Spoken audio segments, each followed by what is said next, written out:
At Travis's home in Snowflake, Arizona, we interviewed him and one of the witnesses to the UFO, Mike Rogers. There were 7 of us on the way home from work. We were riding down a dirt road in a pickup, and we saw an object hovering off to the side of the road. It was a glowing disc-shaped object. It was about 90 feet away. It was hovering about, I'd say, 15 to 20 feet off the ground. I got out of the truck and went closer.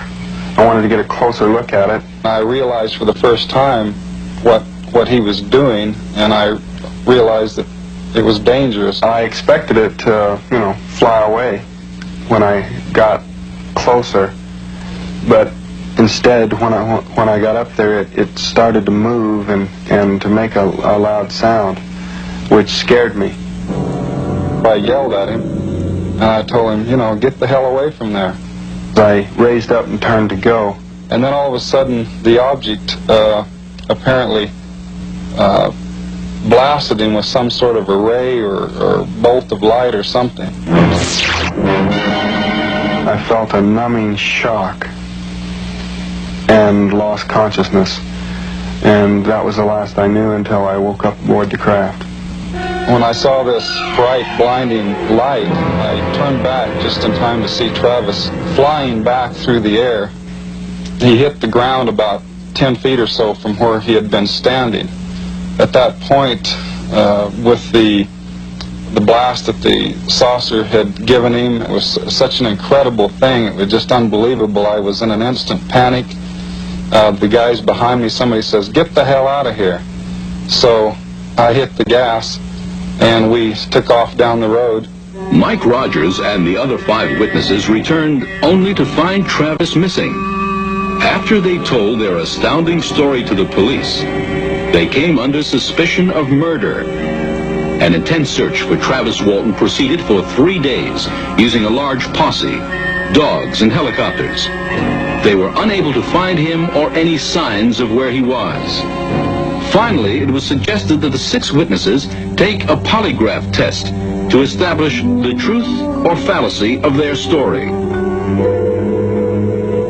We told them, we'll take polygraph tests, we'll take sodium pentothal, hypnosis, anything you can give us, because this thing really happened, and we don't like this thing about you accusing us of murder, which several of them had openly.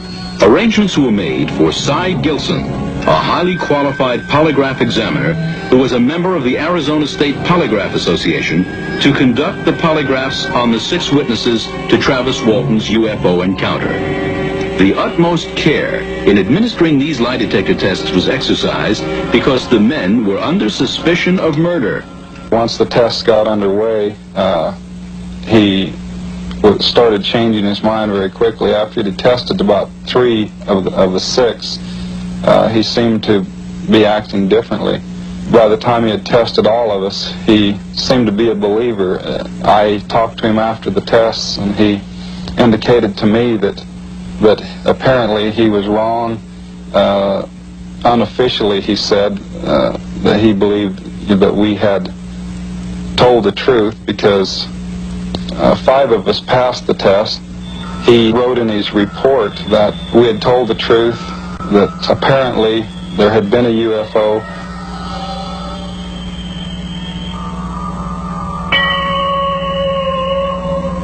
This was a very emotional thing for Travis's family and emotional for us.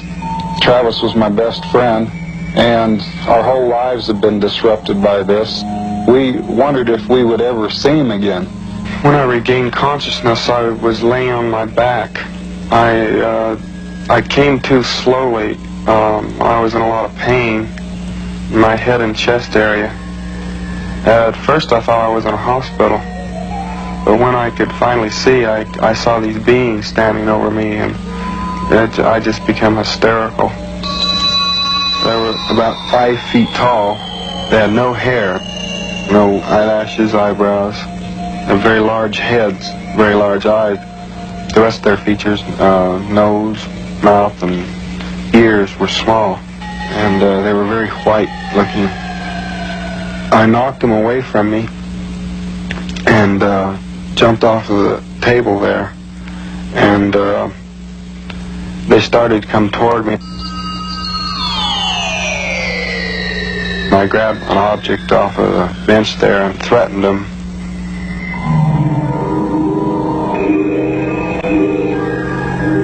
They stopped and turned around and left the room.